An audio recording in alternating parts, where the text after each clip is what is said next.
ಜಿ5 ಇರುವಾಗ ನೀವು ನಿಮ್ಮ ನೆಚ್ಚಿನ ಶೋಗಳನ್ನ ಎಂದಿಗೂ ಮಿಸ್ ಮಾಡಿಕೊಳ್ಳುವುದಿಲ್ಲ. ಅದು ಸಂಪೂರ್ಣ ಉಚಿತವಾಗಿ.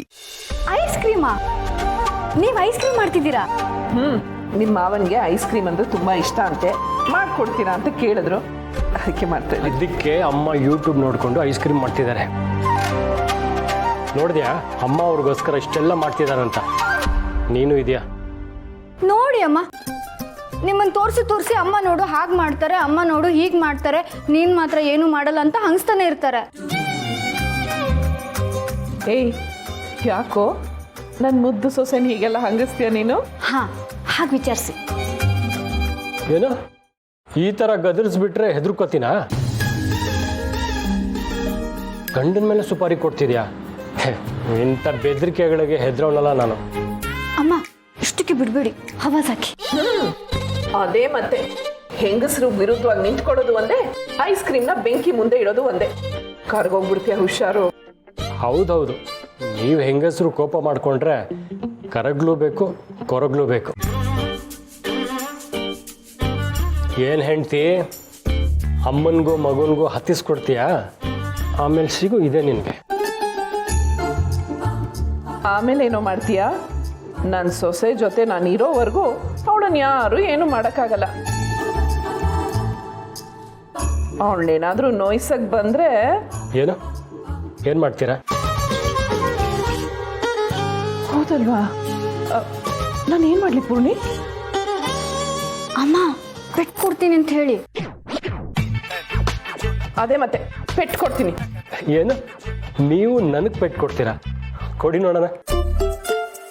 ಬೇಡ, ನಿಜವಾಗ್ಲೂ ಪೆಟ್ಟು ಕೊಡ್ತೀನಿ. ಅದೇನಾಗತ್ತೋ ಆಗ್ಬಿಡ್ಲಿ, ಕೊಡಿ ನೋಡೋಣ. ಕೊಡಿ ಅಮ್ಮ. ಪೆಟ್ಟು ಕೊಟ್ಟೆ ಬುದ್ಧಿ ಕಲಿಸ್ಬೇಕು, ಮೊಂಡಾಟ ಜಾಸ್ತಿ ಆಗ್ತಿದೆ. ಹೌದಾ? ಹಾಗಾದ್ರೆ ಈಗ ನೋಡು ಕೊಡ್ತೀನಿ.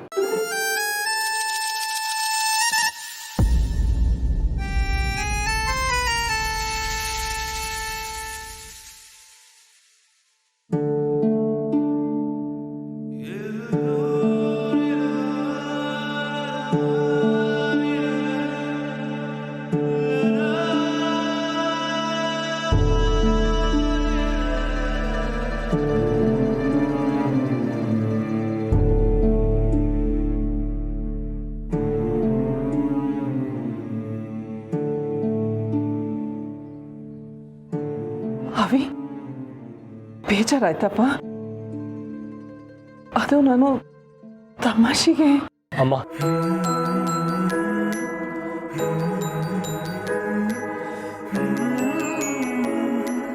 ಅಮ್ಮನ ಹತ್ರ ಈ ಥರ ಪೆಟ್ಟು ತಿಂದು 15 ವರ್ಷ ಆಗಿತ್ತು.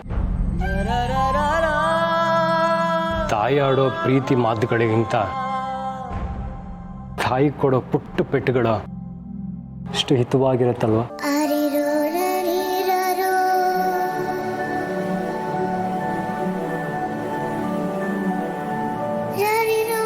ನಮ್ಮಮ್ಮನೂ ನನಗೆ ಇದೇ ಥರ ಪೆಟ್ಟು ಕೊಡೋರು. ಹಾಗೆಲ್ಲ ನನಗೆ ಇದ್ರ ಬೆಲೆ ಗೊತ್ತಾಗ್ತಿರ್ಲಿಲ್ಲ. ಆದರೆ ಇವತ್ತು ನಮ್ಮಮ್ಮನೇ ನನ್ನ ಎದುರು ಬಂದು ಪೆಟ್ಟು ಕೊಟ್ಟಾಗಾಯ್ತು.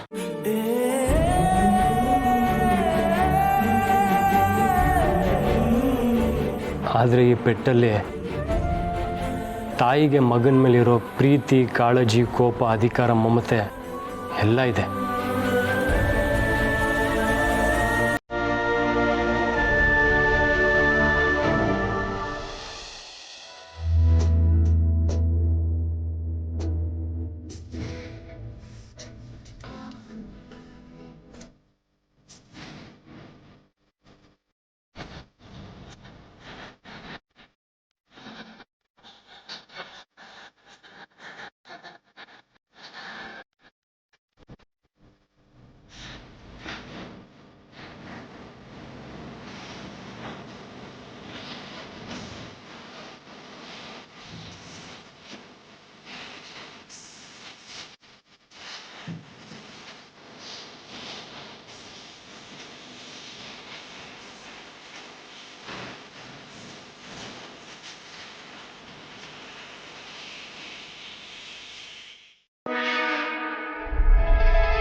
ಏನು ಮಾತಾಡೋದಿದೆ ನಿನಗೆ?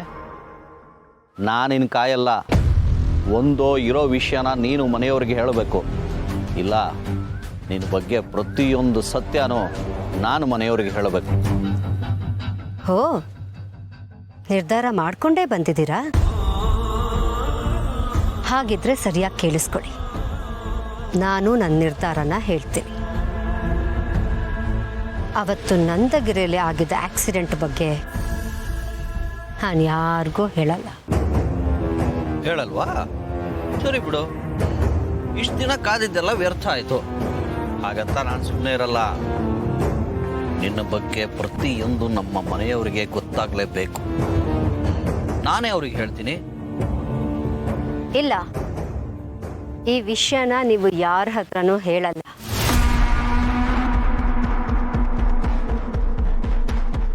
ಅದಕ್ಕೋಸ್ಕರನೇ ನಾನು ನಿಮ್ಮನ್ನ ಇಲ್ಲಿ ಕರ್ಕೊಂಡು ಬಂದಿರೋದು. ಈ ವಿಷಯದ ಬಗ್ಗೆ ನಾವು ಮಾತಾಡೋದು ಇದೇ ಕೊನೆ. ಇನ್ಯಾವತ್ತೂ ಈ ವಿಷಯ ಯಾರಿಗೂ ಗೊತ್ತಾಗಲ್ಲ. ಏನೋ ನನ್ನೂ ಮುಗಿಸೋ ಪ್ಲಾನ್ ಮಾಡಿದ್ಯಾ? ಖಂಡಿತ ಇಲ್ಲ. ನೀವು ಬದುಕಿರ್ಬೇಕು. ನನಗೋಸ್ಕರ ಅಲ್ಲದೆ ಹೋದ್ರು ಈ ತಾಳಿಗೋಸ್ಕರನಾದರೂ ಬದುಕಿರ್ಬೇಕು. ನನಗೆ ವಿಧವೆ ಅನ್ನಿಸ್ಕೊಳ್ಳೋಕೆ ಇಷ್ಟ ಇಲ್ಲ. ನಾನು ಬದುಕಿರೋವರೆಗೂ ಮುತ್ತೈದೆಯಾಗೇ ಇರಬೇಕು. ಇಷ್ಟೇ ಘನತೆ, ಇಷ್ಟೇ ಗೌರವ ಯಾವಾಗಲೂ ನನಗೆ ಸಿಗ್ತಿರ್ಬೇಕು. ಇಷ್ಟೆಲ್ಲ ಆಗಬೇಕು ಅಂದರೆ ನೀವು ಜೀವಂತವಾಗಿರ್ಬೇಕು. ನಿಮ್ಮ ಒಳಗಿರೋ ರಹಸ್ಯ ಮಾತ್ರ ಯಾವತ್ತಿಗೂ ಬಯಲಾಗಬಾರ್ದು.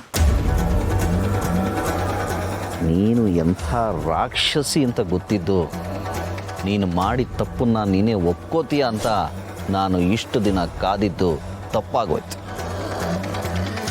ನಾನು ಬದುಕಬೇಕು ಅಂತ ನೀನು ಹೇಗೆ ಅಂದ್ಕೋತೀಯೋ, ನೀನು ಸಾಯಬೇಕು ಅಂತ ನಾನು ಹಾಗೆ ಅನ್ಕೋತಿದ್ದೀನಿ. ದೇವ್ರಂತ ನಮ್ಮತ್ತಿಗೆ ನಾ ಕೊಂದು ನಮ್ಮ ಮನೇನ ಸ್ಮಶಾನ ಮಾಡೋಕ್ಕೆ ಹೊರಟಿರೋಳಗೆ ಸಾವೇ ಸರಿಯಾದ ಶಿಕ್ಷೆ.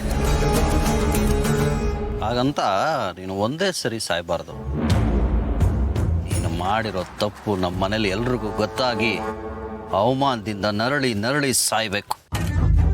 ಅಬ್ಬಾ, ಎಷ್ಟೊಂದು ಕೋಪ ಇದೆ ರೀ ನಿಮಗೆ ನನ್ನ ಮೇಲೆ. ಇಷ್ಟು ವರ್ಷ ಹೆಂಡ್ತಿನ ಪ್ರೀತಿ ಮಾಡೋ ಗಂಡನ್ನ ನೋಡ್ತಿದ್ದೆ. ಈಗ ಹೆಂಡ್ತಿನ ಇಷ್ಟೊಂದು ದ್ವೇಷ ಮಾಡ್ತಿರೋ ಗಂಡನ್ನ ನೋಡ್ತಿದ್ದೀನಿ. ಆದರೆ ಇದ್ಯಾವುದು ನನಗೆ ವ್ಯತ್ಯಾಸ ಆಗಲ್ಲ. ಯಾಕಂದ್ರೆ ನೀವು ಅಂದ್ಕೊಂಡಿರೋದೇನೂ ನಡೆಯಲ್ಲ. ನಡೆಯೋದೆಲ್ಲ ನಾನು ಅಂದ್ಕೊಳ್ಳೋದು ಮಾತ್ರ.